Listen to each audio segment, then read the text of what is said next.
ሰላም ቤተሰብ እንዴት ናችሁ? ዛሬ ደግሞ እስቲ ማህበረሰባችን ጋር ስላለ አንድ ጉዳይ እናውራ። ማለት ምንድን ነው?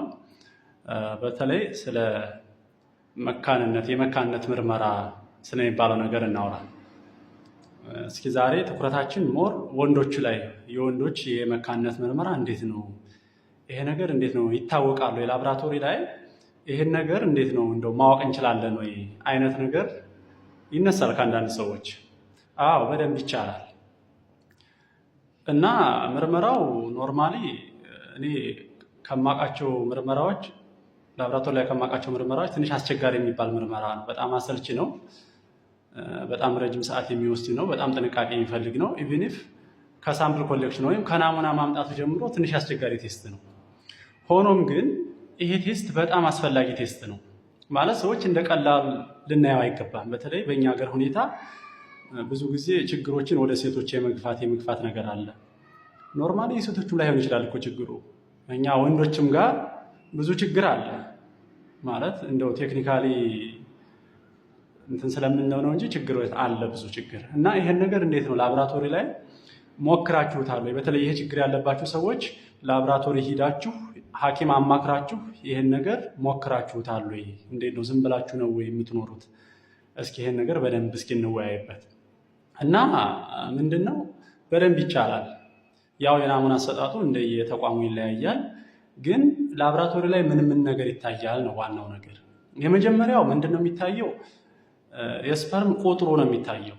ማለት ፐር ኤምኤል ቁጥሩ ምን ያክል ነው። በተለይ ከ15 ሚሊዮን ፐር ኤምኤል በላይ መሆን አለበት የስፐርም ቁጥራቸው ማለት ነው። ፐር ኤምኤል ሲለካ ሰውየው ኢጃኩሌት የሚያደርገው የሚረጨው ከ15 ሚሊዮን ፐር ኤምኤል በላይ ነው። በአንድ ኤምኤል 15 ሚሊዮን ስፐርም እና ከዛ በላይ ከሆነ ኖርማል ነው ሰውየው ማለት ነው። ከዛ በታች ከሆነ ግን ኢቭን ምንም ላይኖረው ይችላል አንዳንዴ እኮ። እና ይሄን ነገር ካውንቱን ወይም ቁጥሩን ማወቅ ይቻላል። ከ15 ሚሊዮን በላይ ከሆነ ኖርማል ነው፣ ይሄ ለቁጥሩ ኖርማል ነው። ስለዚህ ሰውየው ግን ፈርቲላይዝ ማድረግ ይችላል ማለት ነው። ሌላው እንቅስቃሴው ነው። ሞቲሊቲው እንዴት ነው? በጣም የሚያስገርማችሁ ነገር ይሄ ቀላል ነገር ይመስላል እና ሞቲሊቲ በጣም አስፈላጊ ነገር ነው። ማለት እንቅስቃሴው በቃ ፊት ለፊት የሚሄድ ከሆነ እና ሌሎች ነገሮችን ኖርማል የሚያስብሉ ነገሮችን የሚያሟላ ከሆነ ኖርማል ነው ማለት ነው። በተለይ ከ40% በላይ የሚንቀሳቀሱ ከሆነ ስፐርሞቹ በጣም ቀላል ነው ማለት ነው። ስለዚህ ለስፐርም እንቅስቃሴ በጣም ወሳኝነት ነገር አለው። ማለት ውስጡ ባለው ይሄ ፍሉድ ወይም ሴሜን በሚባለው ውስጥ በደንብ መዋኘት ፊት ለፊት መዋኘት የሚችል መሆን አለበት። ስለዚህ ካሉት ውስጥ 40% እና ከዛ በላይ ያሉት ስፐርሞች ፊት ለፊት በደንብ የሚንቀሳቀሱና የሚዋኙ ከሆነ ይሄ ኖርማል ነው ማለት ነው። ወደ ሶስተኛው ስንሄድ እንዴት ነው ሼፓቸው? ማለት ኖርማሊ ሳይዛቸውና ሼፓቸው እንዴት ነው የሚለው ነገር ነው። ይህም ወሳኝነት ነገር አለው። ማለት አንዳንዴ ሼፑ ብዙ ጊዜ ላብ የሰራችሁ ሰዎች ታውቃላችሁ። በተለይ ሄዱ አካባቢ ወይም ጭንቅላቱ አካባቢ አንድ ስፐርም 2 ጭንቅላት ያላቸው አሉ። ማለት አጋጥሟችሁ ሊሆን ይችላል። ይሄ በደንብ አለ። ስለዚህ አንድ ስፐርም 2 ጭንቅላት አለው ማለት ኢጉን ሂዶ ምን መስበር አይችልም ማለት ነው። ስለዚህ መስበር ካልቻለ ምን አይፈጠርም? እርግዝና አይፈጠርም ማለት ነው።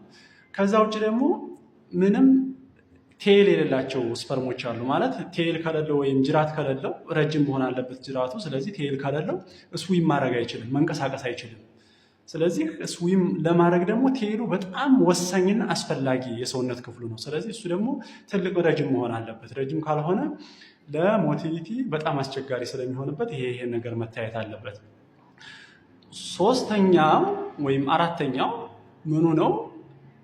ቮሊዩሙ ወይም ቮሊዩም መታየት አለበት። ምን ያክል ነው? ምን ያክል ኤምኤል ነው? ኖርማሉ ከ1.5 እስከ 5 ኤምኤል ነው።